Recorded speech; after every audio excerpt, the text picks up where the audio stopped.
Okay, day 5, third meal of the day. Now, a little bit earlier, we were at the diner with Abby and Keely, and Amelia, our friend there, was saying, gee, if you take out bread and potatoes, that's the foundation of her, her entire eating plan, right? And so, well, yeah, I mean, that's, I understand that. And we talked a little bit about how um, what the reality is that when we rely on one or two things, for instance, cheeseburgers and pizza, which would be the thing that when I get off track, that's where I go usually, and then I want to rely on that because it tastes so good and it's just so satisfying, isn't it? You know, what happens is we reduce a whole universe that's available to us. Um, so we're moving towards abundance. We're moving towards this amazing feeling of abundance. Now, on the third meal today, I'm making scallops, and I'm putting a little bit of lemon juice. You take a lemon, you squish it, and then you take your fork and you jab some holes in the end, and then you can squeeze it like this and squeeze the juices out. Okay, so I'm having 2.5 scallops here, and I'm having the leftovers from last night on the broccoli, cauliflower. There's like a couple little pieces of turnip, and there's a little couple pieces of butternut squash, and then remember that epic giant mound of stuff that we made yesterday? Well, here's about 2 cups of that.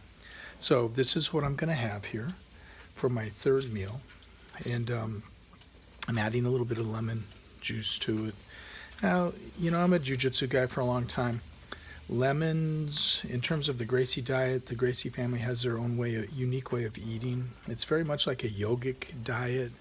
It's simple, it's plain, it's basically designed to be simple, allowing our body to digest things easily and naturally. You're not mixing a bunch of different types of starches. For instance, they do not eat rice and beans at the same time. They would not eat a cheeseburger and french fries because of the potato and the bread with the cheeseburger, from their view, does not combine. And I follow the basics of that, or mostly. Now, they would say that lemon is a very acidic type of fruit, and lemons don't combine with anything but lemons. And I am using a little bit of lemon outside. Don't tell any of the Gracies that I'm not following the diet exactly. I'm going to use a little bit of lemon for flavoring here. I'm going to use a little bit of this acidity, and I'm going to value it.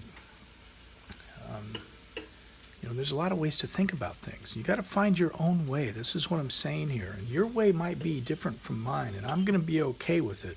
I want to hear about it, though. I want you to comment. I want you to send some comments. I want to see if we can get a little community going around what we're doing and what works. So now here's the thing. You're on this journey with me 5 days, right? It's like we're climbing Mount Everest together. And, my A1C was a little too high. My doc said 7.5. It needs to be under 6.5.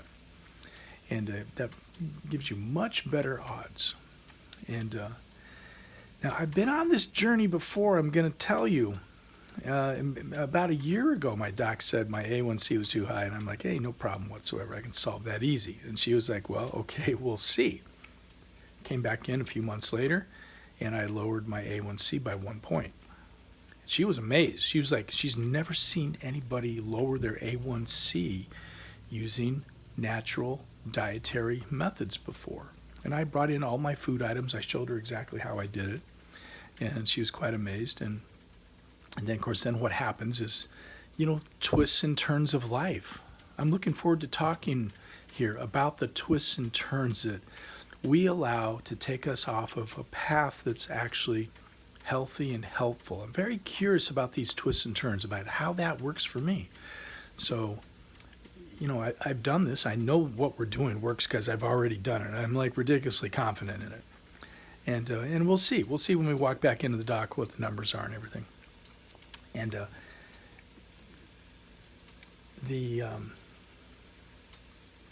places where we get a little bit of a deficit or we have some what would be considered environmental reversal. Something goes haywire in our lives, right?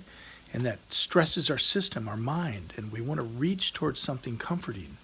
We want to reach towards something that's going to be soothing. We want to try to make ourselves feel. We always want to feel better, right?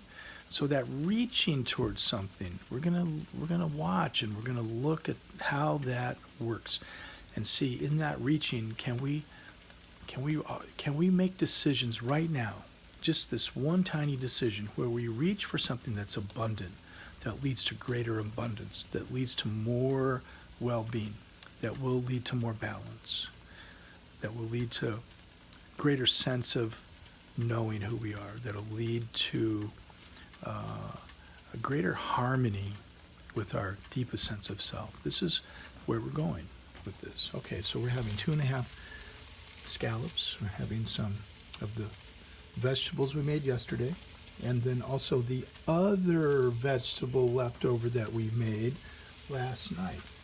There we go. Meal 3. I know I said I was going to eat that other half, that omelet. Maybe that'll be meal 4. You know, it's good to be spontaneous and flexible. Right now, I know my body needs this because I'm paying attention. You pay attention to your body. Follow the wisdom of your impulses. Let's find a way to trust and know that our body speaks to us in its own language, and it comes in the form of a feeling state. It comes in the form of an impulse. So let's value that. Let's look at that. And let's do it. We can do it. All right.